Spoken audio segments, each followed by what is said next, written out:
Well, you're listening to Financial Issues right here on AFR Talk, and we are back with special guest Steve Forbes. And Steve, again, we appreciate you being here. What's got to change in Washington?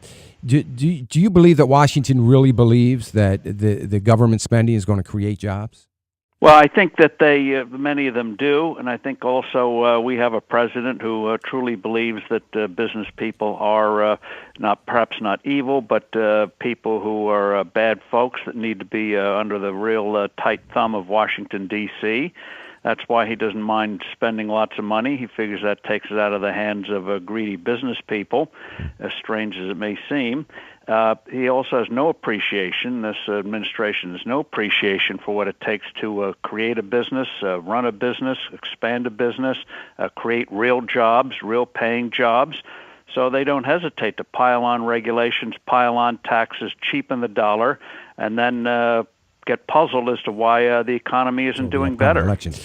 But here's one of the concerns that I have, and I'd love to hear your comments on it. And I get concerned because a lot of people aren't talking about this. I think I may have heard you at some point talk a little bit about it. But one of the concerns I have, and I ask you this as a question, is America, are we at risk of losing our innovators, our risk takers, our entrepreneurs, those folks that create wealth and jobs? Are we at risk? Do you believe of losing that? Risk if we keep up these policies, but thankfully the American people are reacting. They know that what Washington is doing, they feel it in their gut, is profoundly wrong. That's why you've seen the town hall meetings, the rise of the Tea Parties, why you're going to see a big change in November. People know that binge spending, excessive taxation, Washington trying to run health care instead of doctors and patients, they know that's wrong, and so you're going to get a change. But you're right, if these policies had continued, we would crush innovation. Yeah, and that's such a huge concern that, I don't know about businesses moving overseas and entrepreneurs looking at that, but I think that this president believes, this administration believes that, and is going to push for a passing of cap and trade or whatever they might want to call it. Right. They're going to put, whether it's probably not going to be before November, but certainly you can bet on it after November. They're going to push for it.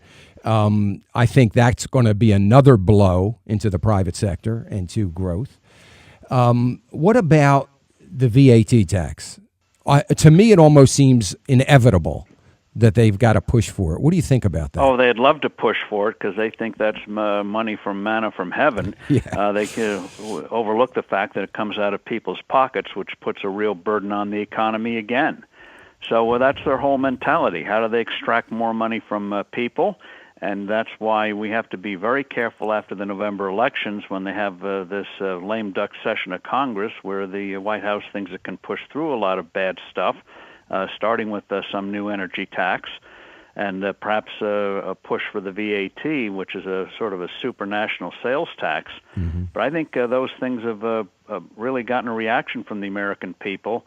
And I don't think the VAT is going to happen, certainly not in the next few years. People just are in no mood for higher tax. That would be another blow to the economy.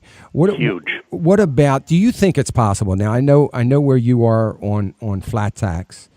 I happen to be in that same camp. I believe a 15 to 18% flat tax could, and a reducing the IRS by about 90%. Yes, 95. That would be true stimulus, wouldn't it? So, I think that would be huge. Are you still? Do you still agree with that? But more importantly, do you think that could ever happen in our lifetime? I think somebody's going to be smart enough in the 2012 race to recognize that the American people know that we're overtaxed. What do you do when you get up in the morning? You turn on the lights. You got electricity taxes. Turn on the water. You got utility taxes. You have a cup of coffee. You have sales taxes. Go to work. Gasoline taxes. Not to mention all the payroll and income taxes you pay. Sales taxes. So the American people, I think, are going to be in a mood for a major tax simplification. The political elites won't like it. The lobbyists in Washington, many of them won't like it. Maybe even H&R Block's not going to be very happy about it, but everyone else will be. Yeah, that's for sure. That is for sure. And it's the fairest kind of tax you could have as a flat tax. I mean, those that make a little won't be taxed a lot. Those that make a lot, well, obviously their bill's going to be a little bit higher, but it's very fair. And it is, and you have exemptions for adults and for children, so families get to keep some tax-free to meet the basic necessities of life. That's only fair. But the nice thing about the flat tax is no loopholes. You make it, you pay it, period. Yeah, it doesn't get any better than that. And do you think that this administration, after November elections, let's say starting January, I get concerned. I heard this morning that inflation. You probably saw the numbers, 1.3% rate, and one of the commentators on Bloomberg said this morning that that's good news for the Fed because it's going to give the Fed some more freedom to ease. And I thought, ease? Are you got to be? I mean, what's ease from this point? I mean, how's that even possible? I mean, was I missing something, or were they talking about something different? Yeah, sub-zero interest rates. Right. That'll be interesting. Yeah, they're going to be paying. They're going to be paying the banks pretty soon to borrow some money. So, I just was amazed at that, and I made some comments about last week about Boehner's remarks about Geithner should be resigning. I happen to agree with that. I've been saying it for months, and I'm not at all impressed with Bernanke. I think he's I don't think the banks have any incentive to lend money, and I think we have small business people that right now, with all the uncertainty, don't have any real incentive to even consider taking on more debt.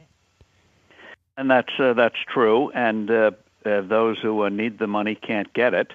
And also this crazy policy is really giving the shaft to savers and subsidizing government debt.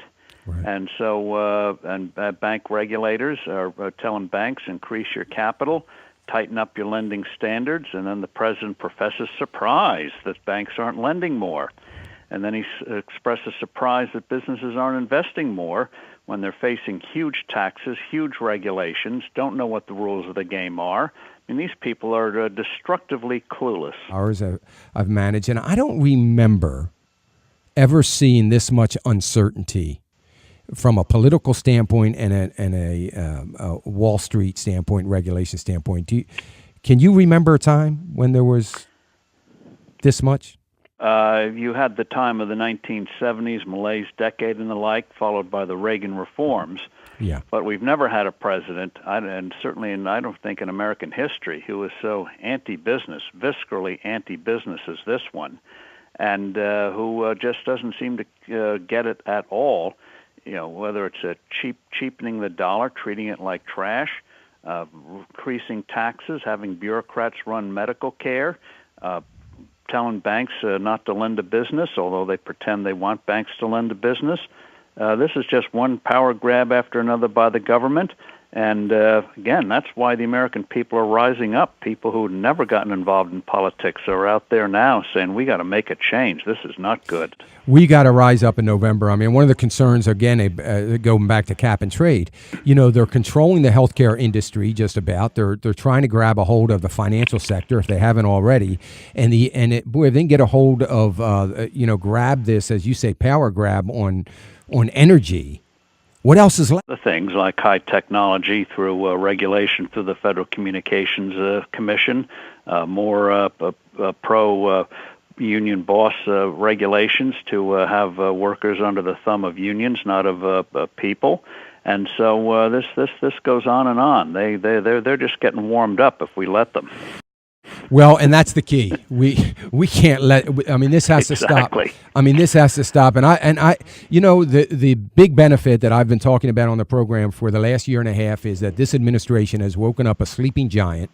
And I'm just put it. I just pray that that the silent majority is never going to again be silent. We're going to rise up in November and make some changes. Steve, I know you have to run. I am so grateful for your time, and it was very gracious of you to be with us. And well, it was a great pleasure, and keep up the good fight and keep the faith, because we can turn this thing around. We sure can, and thank you for those encouraging words. Steve Forbes, great to have you. Thank you again.